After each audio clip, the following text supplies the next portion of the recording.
Perkenalkan, nama saya Lius. Saya di Asifa ini sebagai ahli gizi. Ya, saya di sini tugasnya menangani gizi atlet usia dini yang ada di Asifa. Makanan itu mempengaruhi pergerakan atlet. Jadi yang saya ilustrasikan seperti ini. Jika pertandingan dan jam makannya terlalu dekat, itu akan terjadi dua proses, yaitu pertama proses olahraganya sendiri dan proses pencernaan yang terjadi di lambung. Akibatnya apa? Itu bisa mempengaruhi kram di otot perut terutama, karena terlalu banyak proses, yaitu proses pencernaan makanan sendiri dan proses olahraganya sendiri yang cukup berat.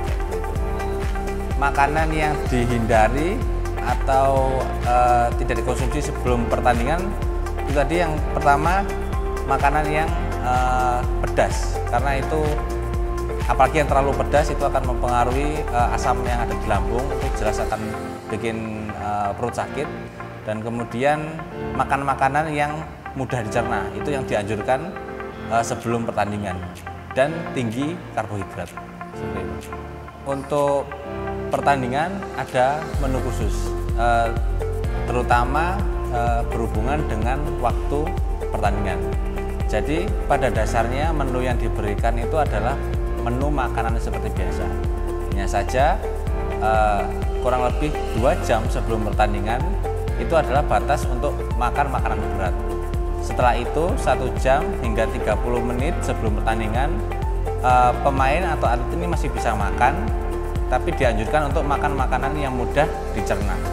Jadi seperti coklat atau jus buah seperti itu. Jadi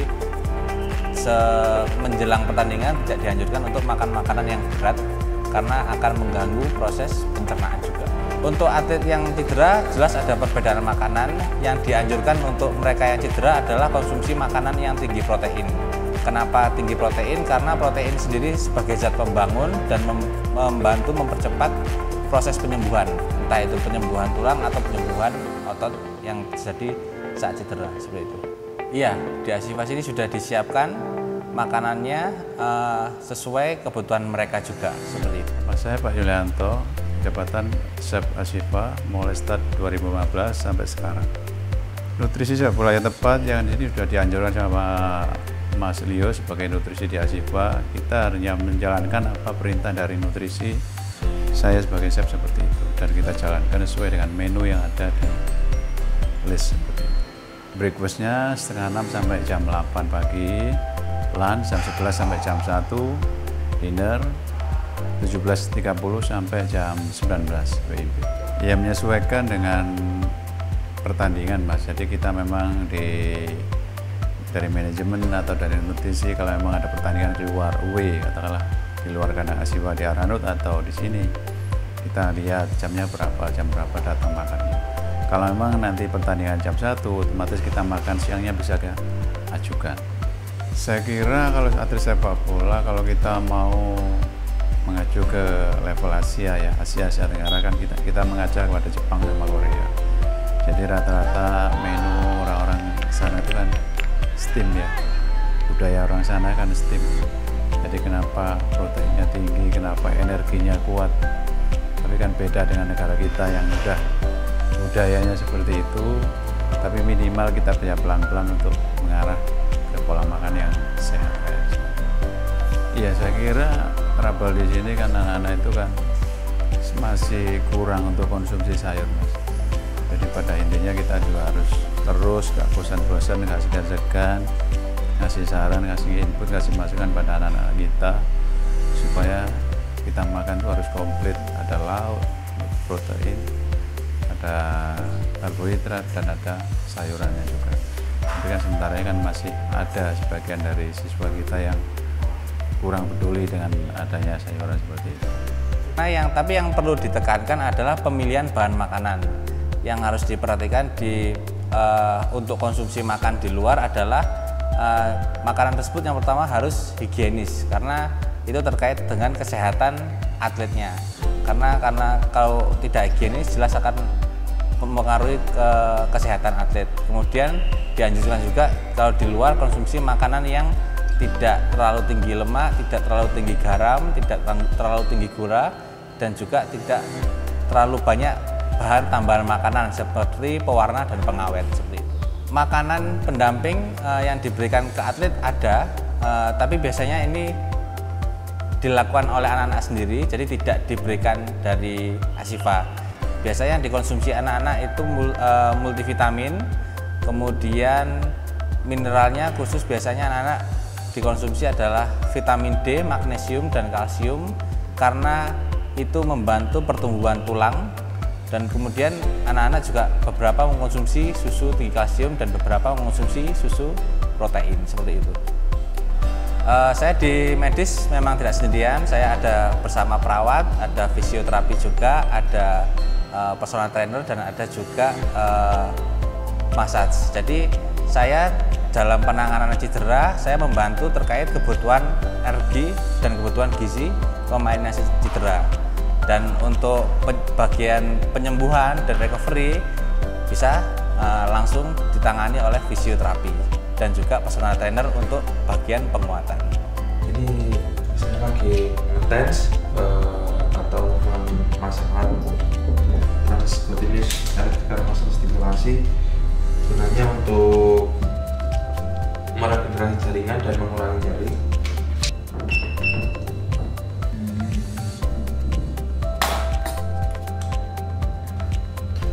Oke, kalau ini namanya ultrasound. Jadi ultrasound ini gunanya untuk meregenerasi jaringan yang rusak. Jadi setelah kita pasang TENS tadi, habis itu kita ultrasound untuk memperbaiki jaringan.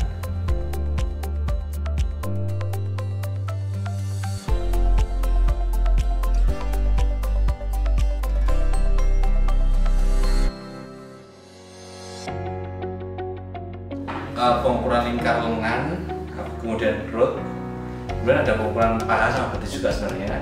Itu untuk pengukuran perkembangan otot mereka. Jadi distribusi otot mereka itu selama latihan lebih banyak di lengan, di paha, atau di betis seperti itu. Itu pengukuran seperti itu tiap 6 bulan. Yang pengukuran 3 bulanan atau mungkin bisa setiap bulan atau mungkin sesuai kebutuhan anaknya itu adalah tinggi sama berat badan. Karena untuk tinggi sama berat badan itu perubahannya cukup cepat, terutama berat badan. Nah, gitu. Terus satu lagi, ini alat namanya BIA namanya. Jadi untuk pengukuran persen lemak tubuh, kemudian pengukuran persen air, persen otot, kemudian status gizinya juga di sini bisa dihitung. Jadi di sini yang dimasukkan di alat ini itu berat badan, tinggi badan, jenis kelamin, kemudian usia anaknya, kemudian tingkat aktivitasnya mereka.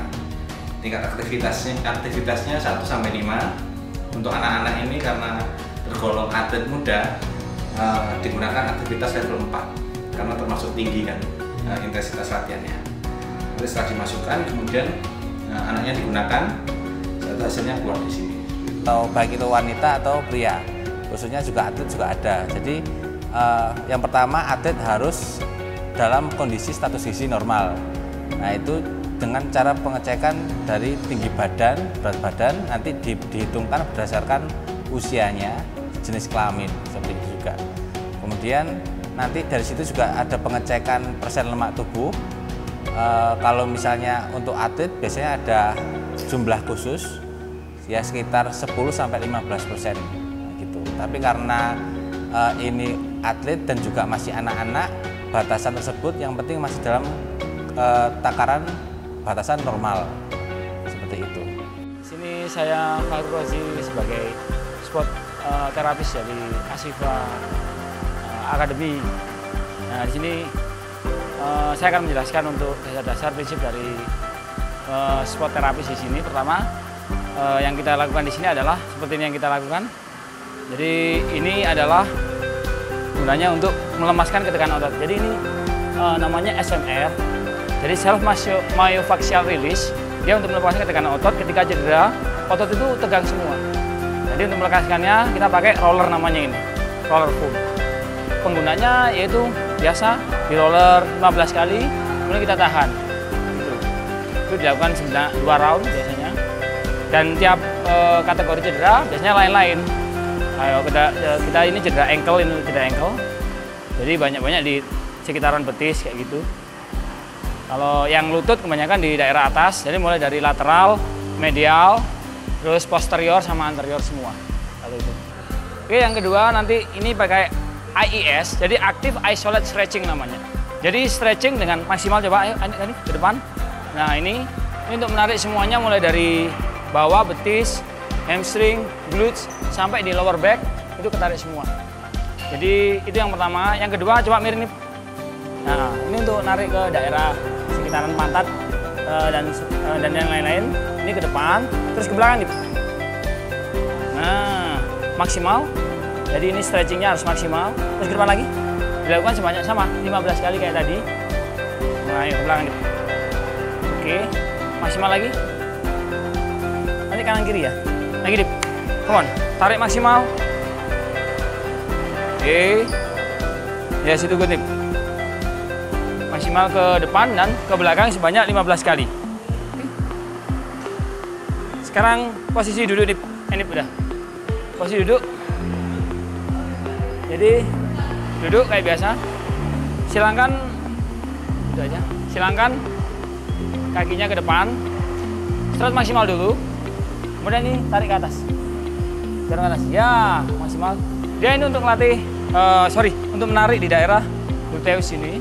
Termasuk juga hamstring dan juga kebanyakan ini untuk merelaksasi di daerah lower back. Jadi untuk bagian punggung bagian bawah. Biasanya kalau ada yang sakit, nggak nyaman gitu, biasanya langsung stretching pakai ini. Dan ini karena ke atas, ini hampir sama, tapi dia lebih tajam dia.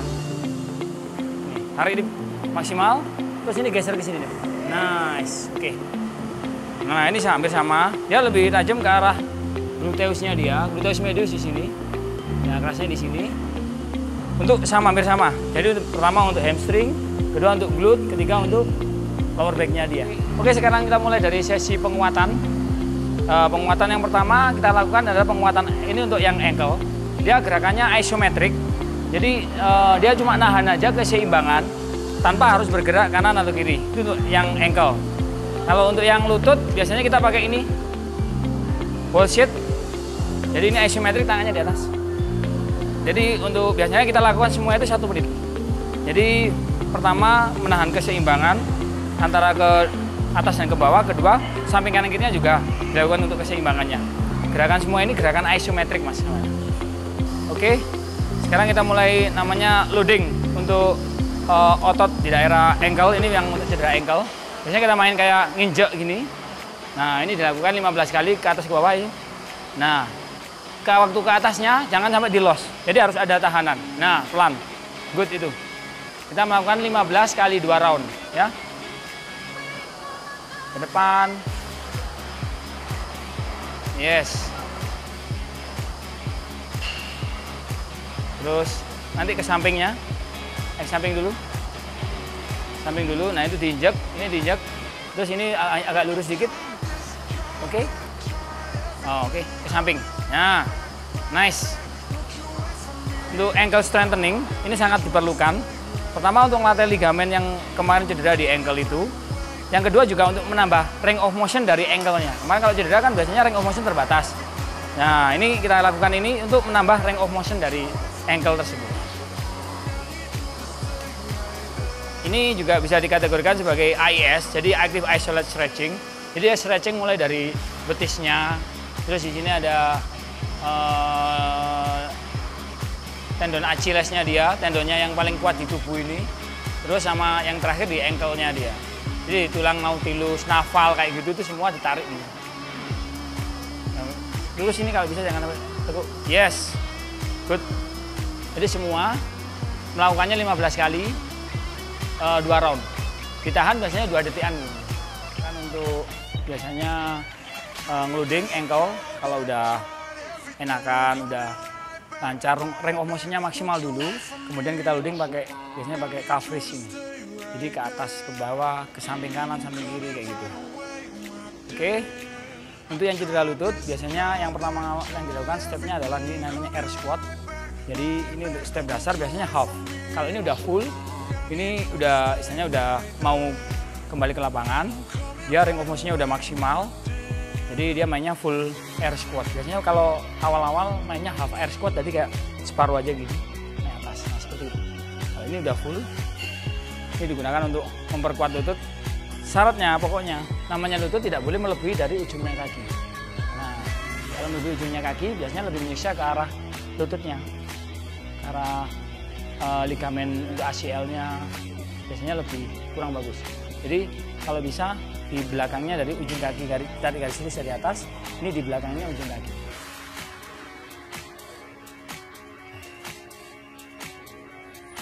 Oke, hal kedua yang dilakukan kalau cedera lutut, turun teman-teman. Hal kedua yang dilakukan kalau cedera lutut adalah namanya box squat. Tidak turun, naik lagi. Up. Yes. Ini untuk meningkatkan pertama keseimbangan dari turun, keseimbangan dari lutut itu sendiri. Yang kedua untuk melatih ligamen luar dan dalam, di samping untuk ligamen ACL juga, luar dan dalam juga dilatih. Seperti itu. Jadi ini gunanya untuk loading biar quadricep nanti terisi sehingga nanti bisa memegangi lutut, sehingga peran dari ligamen sendiri itu tidak begitu dominan dia. Go. Yes. Loading itu sendiri dilakukan, pertama kita pakai beban kosong boleh, yang kedua kita tambahkan sama beban. Biasanya kalau ingin lebih kuat kan otomatis nambah terus sampai semaksimal mungkin. Semaksimalnya dalam artian kita mampu melakukan, tapi repetisi kita nggak kurang dari 10 kali. Hal kedua yang dilakukan kalau ingin melatih stabilisasi dari ankle itu adalah ini namanya clock squat, tapi dilakukan di atas balance disc. Jadi kita lihat di kakinya sendiri itu dia berusaha untuk ngimbangin dan untuk supaya tidak jatuh. Jadi berusaha di center dari balance disc itu sendiri. Yaitu gunanya untuk melatih ankle kita, untuk memperkuat ankle kita juga. Etan, usahakan tidak sampai kaki kanannya menyentuh ke lantai. Nah ini menyentuh, jangan sampai menyentuh. Etan, depan, samping, belakang, good, bagus. Itu Tan. Nah, sip, good. Ayo, hal kedua yang dilakukan untuk melatih lutut itu adalah namanya sumo squat. Begini, pegangnya gini, badannya tetap tegak.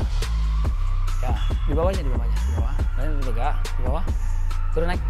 Nah, buka lebar, naik, yes. Ini untuk gunanya untuk melatih otot bagian adduktor dan abduktor. Jadi biasanya kalau pemain bola itu menggunakan passing dalamnya, itu menggunakan abduktor dan adduktor, termasuk untuk cedera juga. Jadi itu harus dilatih untuk kestabilan dari ligamen semua. Ini mulai ACL, PCL, LCL, dan juga untuk yang MCL juga. Oke, speeding di samping digunakan untuk memperkuat ankle itu sendiri, nanti bisa digunakan untuk kecepatan dari reaksi. Jadi sembari mempercepat recovery, juga untuk menaikkan speed. Cukup, sorry ya, 20 detik. Go. Oke, hal yang perlu dilakukan juga dalam sesi latihan recovery itu adalah namanya core. Core itu meliputi semuanya, jadi mulai dari perut depan, perut bawah, perut samping, terus sama belakang, jangan lupa. Jadi kita mulai biasanya ini sesinya itu 1 menit plank dulu, kemudian nanti kita lanjut sama yang namanya abdominal crunch, terus mungkin nanti yang side plank untuk sampingnya, juga untuk yang heel touch itu, sama yang terakhir jangan lupa yang swimmer, tadi back swimmer. Jadi nanti ada sesi-sesinya, nanti bisa dilihat selanjutnya nanti. Belum. 5, 4, 3, 2, 1, stop. Balik badannya, abdominal crunch dulu, sit up. 1, 1, 2, 3, go 15. Deal, go deal. Good. 15. Jangan terlalu naik, usahakan separuh tapi mentok maksimal untuk ditekannya. Tekan perutnya maksimal. Oke, Sekarang untuk side plank dulu. Coba Tan ya. Tuh, 2 ke arah kanan dulu ya. Tuh, 2, 3, go. Kanan nahan. Good. Ini luruskan posisinya agak ke depan. Nah, ini udah bener. Kurang ke depan, Dik. Tegak badannya. Yes, naik ke atas. Nah, kunci di daerah pinggangnya. Agak ke depan. Oke, good. Sempurna.